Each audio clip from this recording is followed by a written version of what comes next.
Iran Israel యుద్ధం సృష్టించిన ఆర్థిక విధ్వంసం నుంచి గల్ఫ్ సామ్రాజ్యం దుబాయ్ వేగంగా కోలుకుంటోంది.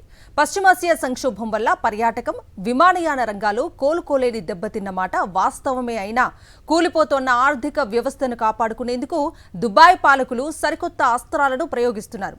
ప్రపంచ దేశాల నమ్మకాన్ని నిలబెట్టుకునేందుకు ఏకంగా 2.5 బిలియన్ దీర్హాంల భారీ ప్యాకేజీని ప్రకటించారు. హోటళ్లు, విమానయాన సంస్థలపై ఫీజుల భారాన్ని పూర్తిగా ఎత్తివేస్తూ దుబాయ్ క్రౌన్ ప్రిన్స్ షేక్ సంచలన నిర్ణయం తీసుకున్నారు. యుద్ధ మేఘాల మధ్య కూడా దుబాయ్ బాండ్లకు ప్రపంచ మార్కెట్లో 4 రెట్లు ఎక్కువ డిమాండ్ రావటం విశేషం. నష్టాల నుంచి గట్టెక్కేందుకు దుబాయ్ ప్రభుత్వం వేస్తున్న వ్యూహాత్మక అడుగులపై సాక్షి టీవీ అందిస్తున్న ప్రత్యేక కథనం.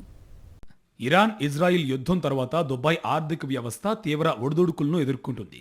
విమాన సర్వీసులు రద్దు కావటం, ఎయిర్ స్పేస్ ఆందోళనల వల్ల దుబాయ్ ఆదాయానికి ప్రధాన వనరులైన పర్యాటక, విమానయాన రంగాలు తీవ్రంగా నష్టపోయాయి. హోటల్ బుకింగ్లు ఏకంగా 60% పడిపోవడంతో వ్యాపారాలు వెలవెలబోయాయి. అయితే ఈ సంక్షోభం నుంచి వ్యాపార వర్గాలను కాపాడటానికి దుబాయ్ ప్రభుత్వం యుద్ధ ప్రాతిపదికన చర్యలు చేపట్టింది. వ్యాపారాలు దెబ్బతినకుండా, ఉద్యోగాల కోత పడకుండా ఉండేందుకు Dubai crown prince Sheikh bin Mohammed తాజాగా 1.5 బిలియన్ దిర్హాంల అదనపు ఆర్థిక ప్యాకేజీని ఆమోదించారు. గత నెలలో ఇచ్చిన సాయంతో కలిపి మొత్తంగా 2.5 బిలియన్ దిర్హాంలు భారతీయ కరెన్సీలో సుమారు 5,600 కోట్ల భారీ బూస్టర్ డోస్ను మార్కెట్లోకి విడుదల చేశారు. హోటళ్లు, హాలిడే హోమ్స్ చెల్లించాల్సిన రూమ్ సేల్స్ ఫీజులను, టూరిజం దిర్హాం ఫీజులను రాబోయే 3 నెలల పాటు పూర్తిగా రద్దు చేస్తూ పర్యాటక రంగానికి ఊపిరిపోశారు.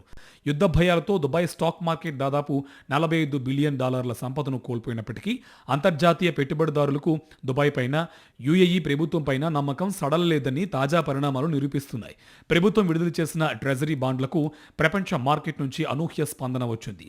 1.1 బిలియన్ దిర్హాంల బాండ్ల కోసం అంతర్జాతీయ ఇన్వెస్టర్లు ఏకంగా 4.74 బిలియన్ దిర్హాంల కోసం బిడ్లు వేశారు.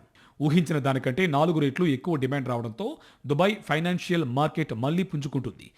ఇటు హర్మూజ్ జలసంధి ఇరాన్ నియంత్రణలోకి వెళ్లడంతో దుబాయ్ తన వాణిజ్య వ్యూహాన్ని మార్చింది. ఒమన్ గల్ఫ్ వైపు ఉండే ఫుజైరా పోర్టు ద్వారా చమురు, ఇతర దిగుమతుల సరఫరాను వేగవంతం చేసింది.